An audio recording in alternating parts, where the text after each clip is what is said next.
Here's an interview from one of our past shows on Rock and Metal Revival. If you're interested in hearing full shows, go to our Facebook page and check out our list of affiliates for times and places where you can hear Rock and Metal Revival.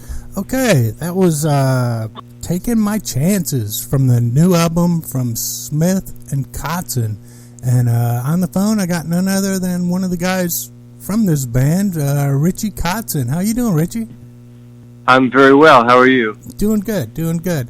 Now, I got to tell you, this combination of you and Adrian Smith kind of threw us for a loop. We didn't know. It's like one of those draw names out of a hat kind of thing. A combination that, I would have never thought of. But, dude, you guys really blend well. Really do. Thanks. Yeah. I guess people have been surprised, with the connection. But, at the same point, I mean, if you're going to collaborate with someone, it's how do you predict, who's going to collaborate with who? I've been a fan of, Iron Maiden since I got into music, and Adrian as well. I've been a fan of his work. So, it just seemed like a nice, fit for us once we got started, and we've been friends for a while, and I believe it was Adrian's wife, Natalie, that suggested that we try and write something together. So, we got in a room, and it worked, so we kept going. Now, you're usually the lone guitarist in the band. Usually. I mean, like when you were in Poison and Winery Dogs and Mr. Big and stuff like that. Yeah. Now, I guess you could say always. Yeah. I wasn't sure if maybe when you were a kid you were in a band with other guitarists or not. But, I mean, so what was it like working with another guitarist bouncing ideas off of? It was nice, and and to that, also another singer, because obviously on all my records, I'm singing lead vocals, and with the Winery Dogs, I'm the lead singer. So I got to share both, and so it was really cool actually to be able to kind of lay back and let someone kind of step up and take the lead for a while, and then I think it's much like a friendly volley on a tennis match, just kind of keeping it going back and forth. But I've said this before, it's probably one of the easiest records I ever made. If one guy didn't have an idea, the other guy did, Yeah, definitely. Yeah, I was really surprised at Adrian's voice. I know he sings backup with Iron Maiden, but I had never heard him sing, out front before. And you guys blend so well with your vocals. Is that something you were surprised with when you actually got down to it? Well, I kind of knew ahead of time that we would gel pretty well, because we had jams together a few times prior to actually trying to write something. And so, it was pretty clear to me that he was, a singer kind of influenced by the same types of singers that I was influenced by. And so I wasn't really surprised. I figured, that we would get on well. And, there was some parts on the record where when I got away from it for a few months, and then we had it mixed. And when I was checking out the mixes, there were a couple moments where I forgot who was doing what, just for a split second. So I think that's actually a good sign. It means that it's cohesive and it fits well together. Yeah, definitely. Now, why SmithCox, not Kotzen Smith? I'm going to start a fight right here. Yeah, is that what you're trying to do? No. I think it rolls off the tongue better, for real. I mean, when you say it, SmithCox. I mean, it sounds like something that would be said. I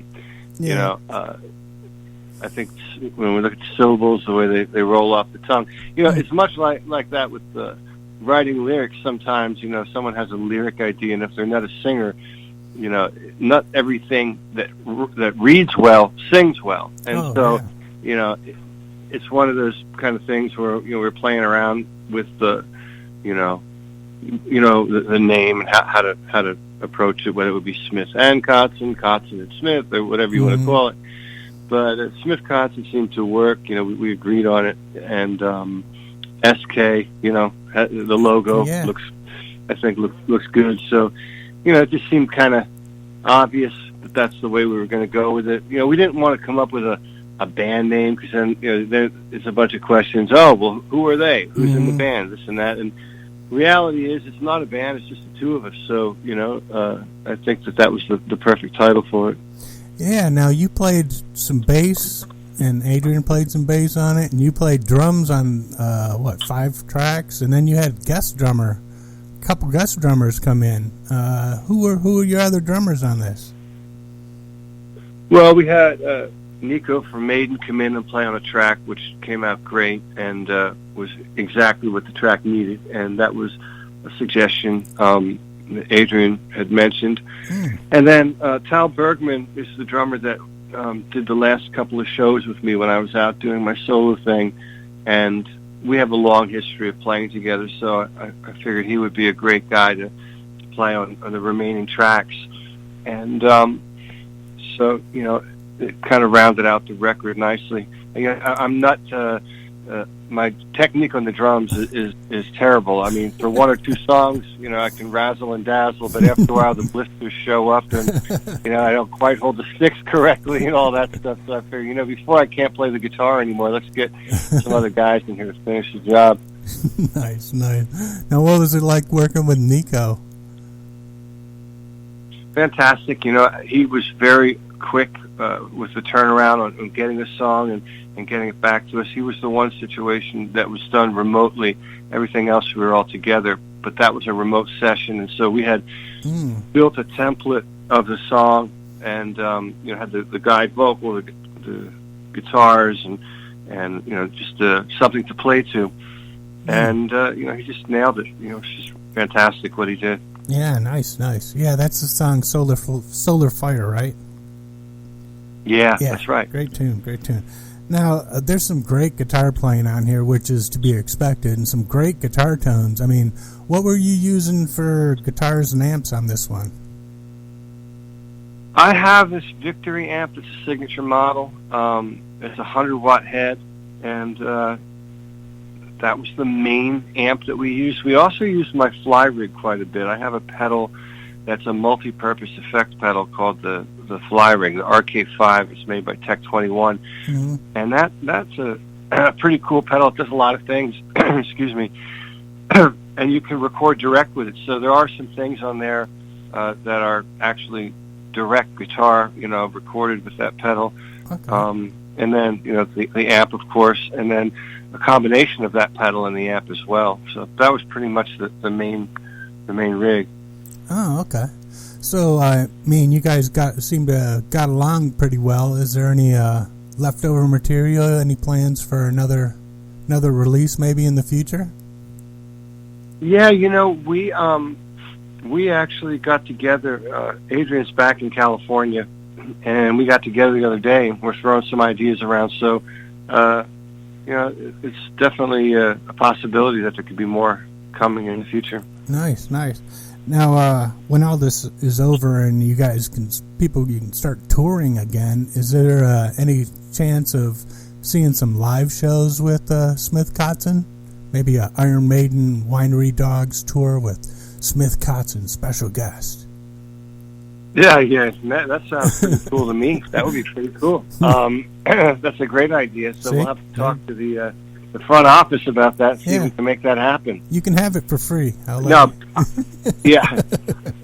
Obviously, though, you know, I'd love to get out there and tour this thing for sure. You know, but you know, it's got to be safe, and you know, we're just waiting till we see some people go out and, you know, do it successfully. The last thing we want to do is book dates and then have to pull them down again. That's a bad scene. Oh yeah, definitely. Now, what's going on for your next project? Another solo album, maybe, or Winery Dogs? You know, I mean, if I look at you know, my pattern, you know, I think it's safe to say at some point I'll have a collection of songs. Probably not 50 like the last record I put out. It will not be a 50-song album, but you know, probably at some point I'll have another collection of songs and release something. You know, I had a lot of dates up. You know, I put a record out last year before the pandemic hit called 50 for 50, and we had 4 continents worth of shows booked, and sadly all those dates came down. So I think, the priority for me now would be, trying to figure out when Adrian and I can get out and play some of this music live. And then probably after that, I'll try and pick up some of those dates that I had booked that I had to let go of. Yeah. So the 50 for 50 album. Now, for your 50th birthday, you give all your fans a gift instead of them giving you a gift, huh? Now, that's like 5 albums, dude. 50 I know. songs. I guess in a way, I don't have to worry about making a record for the next 5 years. I guess, man. But the problem is going to be trying to figure out what songs to perform from that record. Because there's so much material there, obviously, and it's pretty vast. I mean, there's songs that are kind of experimental, and there's songs that would be to be expected when you hear my name, and so it'd be an interesting to figure out what makes sense to perform live and that sort of thing. So it's something for me to look forward to doing. Okay. Now, back in the 90s, you were in Poison and you were in Mr. Big. Now, which was more fun and which was more challenging? Oh, well, I guess Poison was more of an incredible experience because it was at a time where the band was still, a very popular band. And the year before I got in, they had the highest grossing rock and roll tour of the year on People magazine. So, when I joined, it was still like, big rock and all the stuff that goes along with it. So that was a pretty special thing. And Mr. Big was fun too. I mean, that was years later. And I've always been a fan of Billy Sheehan and, wanted to work with him. And actually Eric Martin, and I knew each other. I mean, I met Eric before my first record even came out. Or actually, it was after my first record came out, and I was working on my second record. And I remember Eric and I went to the Bay Area Music Awards together one year, and I think we performed there. It was a crazy band. It was me on guitar, and Eric Martin sang. Mike Varney was on guitar, and Neil Sean. Whoa. Narda Michael Walden was on drums. Ross Valerie was on bass, and Jonathan Cain was on keyboard. And so it was basically Journey, without Steve Smith and Steve Perry, and 2 extra guitar players, me and Varney. And it was pretty cool, pretty awesome times. That was long before I joined Mr. Big, but it certainly is a strong memory. That was a very cool thing to have done. Yeah, it sounds like it. Now, I read somewhere that you that Kiss inspired you to pick up the guitar. Now, what Kiss album and what song got you going? To be honest, it wasn't even the music. I was a child, and I was what? Was it the image? You just see the image of Yeah, him? exactly. Yeah. I was a kid. I mean, really young, like 5 or 6, and I'd already started taking piano lessons. And then I saw a poster, and it was Gene Simmons. I didn't realize he had a bass. I didn't know the difference. And that kind of piqued my interest. And then from there, I got into the records and got into the music. But initially, it was just like the way they looked. It's like, I want to do that. Whatever that is. Nice. And I knew it was music, but it's just a kid. One final question here now. Which song would benefit more from adding some cowbell? Glory Road or Till Tomorrow? Till Tomorrow. Yeah. Could use a little cowbell. They have that riff, right? Yeah, and then add some cowbell. Yeah. Oh yeah. Yes, exactly. Well, you can do that on your radio show. See if it works. Yeah, that's what I think. We'll try that and see how it goes. Well, I got to tell you, it was an honor having you on the show. We're going to get out of here with the song "Running." Is there any little story behind this tune? Just that was the first song that I think we worked up was "Running." So this was the first thing that we finished, and we knew we were on to something. Oh, awesome. Well, we're going to spin that here, and Richie, it was an honor to have you on the show, and you're welcome back anytime, man. Great. Thank you.